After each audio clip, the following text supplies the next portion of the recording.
Yun, good morning. Sobrang maulan na umaga. Kaya yan, nakikinig ang radyo. Baka mag-suspend ng pasok. Naka-ready na yung aking bisikleta. Handa na kaming bumili ng pandesal. Kaso sobrang lakas ng ulan. Tsaka hangin. Buti na lang nailabas ko na yung mga dogs. Kaya ito si Bugoy. Tsaka si Baby Girl. Yan, napaka-chill. Relax na sila dyan. Lalo na to si Baby Girl.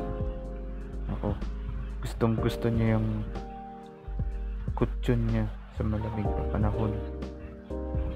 Very chill. At ito nga pala yung garden set namin. Inuulan na, basang basa. Weird.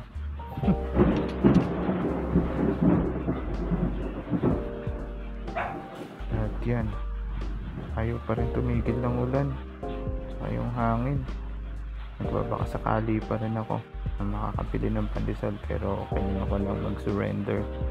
Kaya hinimas ko na lang yung aking bike. Tapos tinabi ko yung bote ng absolute na hinangin. Lakas kasi. Ito nga pala yung view from the gate.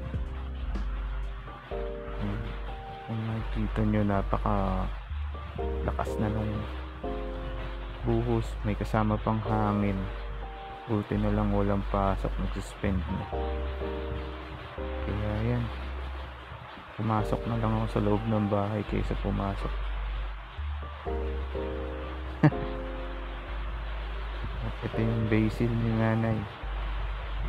Hinahangin din. Sobrang lakas kasi ng hangin. Malamig yung panahon. Sarap may kayakap.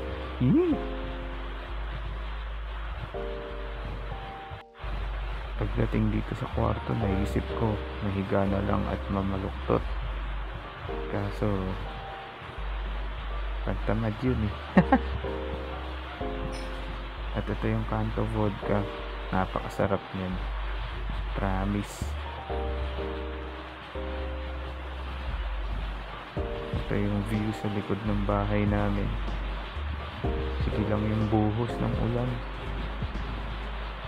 Kaso buti na lang hindi maapaw yung tubig. Chill lang. Ito bahay nila Atong to.